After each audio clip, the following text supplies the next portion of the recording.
ഇഷ്ടപ്പെട്ട ആളാ ഞാൻ. കൂടോത്ര സ്പെഷ്യലിസ്റ്റ്. അല്ല മുട്ട എന്ന് കാണിച്ചേ. ഇത് ഒട്ടപക്ഷിയുടെ മുട്ടയല്ലേ? ലെൻസ് മാറ്റി നോക്കണം. കോഴിമുട്ടയാ, കോഴിമുട്ട. അതെ, ഞാൻ ഈ വേൾഡ് കപ്പിന്റെ ഒക്കെ തിരക്കിലായിരുന്നു. വേൾഡ് കപ്പിലുണ്ടോ കൂടോത്രം? കൂടോത്രം ഉണ്ടോന്നോ? എതിർ ടീം തോക്കാൻ വേണ്ടി ഫാൻസുകാര് പല നിറത്തിലല്ലേ മുട്ട കൂടോത്രം ചെയ്ത് കൊണ്ടുവന്നത്.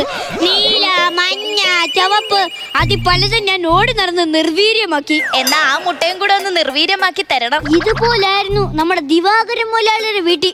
2 നില വീടിന്റെ വാല് കാച്ചു കഴിഞ്ഞു 3-ാം ദിവസം വീടിന്റെ മുറ്റത്ത് 3 മുട്ട. എന്നിട്ട് വിറ്റ്. വീട് വിറ്റോ? വീട് വിറ്റില്ല, ആ 3 മുട്ട വിറ്റ്.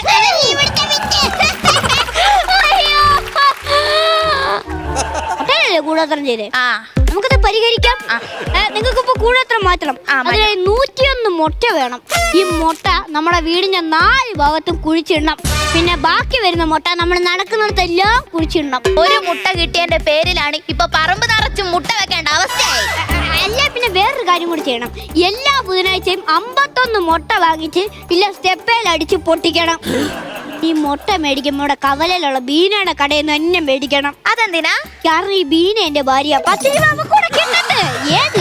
അപ്പൊ ഇതിന്റെ ഇടയിൽ കൂടെ പിന്നെ ഈ ചില കോഴികൾക്ക് എന്നോട് ദേഷ്യമുണ്ട്. അതെന്താ? കാരണം ഞാൻ ഈ മുട്ട വിറ്റാണല്ലോ ജീവിക്കുന്നത്. അതിന്റെ ഒരു ദേഷ്യം. എനിക്ക് ഈ കൂടോത്രം ചെയ്യുന്നവരോട് ഒന്നേ പറയാനുള്ളൂ, ഈ മുട്ടയിൽ എന്തോരം പോഷകമുള്ളതാ.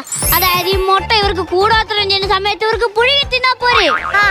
ഒരു കാര്യം ചോദിച്ചോട്ടെ, ഉണ്ണിക്ക് കൊളസ്ട്രോൾ ഉണ്ടോ? ഉണ്ണിക്ക് കൊളസ്ട്രോൾ ഇല്ല, ഉണ്ണിയുടെ അച്ഛൻ രവിക്ക് കൊളസ്ട്രോൾ ഉണ്ട്. അയ്യോ അതല്ല, മുട്ടയിൽ ഉണ്ണിക്ക് കൊളസ്ട്രോൾ ഉണ്ടോ? അതൊക്കെ ചുമ്മാ പറയുന്നേ.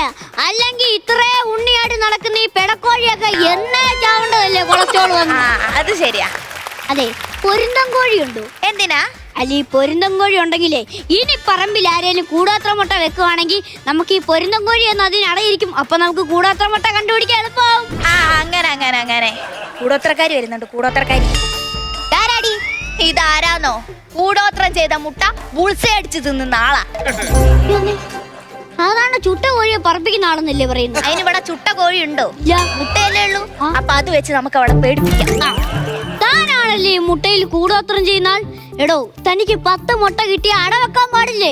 മുട്ട കൊണ്ടല്ലല്ലോ അട വെക്കുന്നത്, തേങ്ങയും ശർക്കരയും അരിപ്പൊടിയും കൊണ്ടല്ലേ അട വെക്കുന്നത്. ഇത്തിരി ജീരകവും ഏലക്കയും കൂട്ടാ പുളിക്കും. പുളിക്കാനാണെങ്കിൽ ഈസ്റ്റ് ഇടണം. 2 പേര് ഇവിടെ കിടന്ന് പുളിപ്പിക്കാതെ വന്ന കാര്യം. പൊരുന്താനിരുന്ന കോഴിയുടെ കൂട്ടി താറാവിന്റെ മുട്ട കൊണ്ടുവന്ന് വെച്ച് താറാങ്കുഞ്ഞിനെ വിരിയിപ്പിച്ചെന്റെ വല്യപ്പൂപ്പ കാണിച്ചതാ. കൂടാത്ര അവിടെ നിന്ന് കാണിച്ചതാ. അങ്ങനെ ചെയ്താ മതിയോ? അതെ, എന്നും രാവിലെ എണീറ്റ് കിഴക്കോട്ട് തിരിഞ്ഞ് പ്രാർത്ഥിച്ച് അവിടുന്ന് 32 അടി വടക്കോട്ട് നടക്കുക, അവിടുന്ന് 32 അടി തെക്കോട്ട് നടക്കുക, അവിടുന്ന് 32 അടി വീണ്ടും വടക്കോട്ട് നടക്കുക. ഇങ്ങനെ ദിവസം 3 തവണ നടന്നാ മതി, മാറിക്കോളും. അതെ, നടക്കുമ്പോ മാറാൻ എനിക്ക് കൊളസ്ട്രോൾ ഉള്ള കാര്യമല്ല പറഞ്ഞത്. കൂടോത്രമാ, കൂടോത്രം.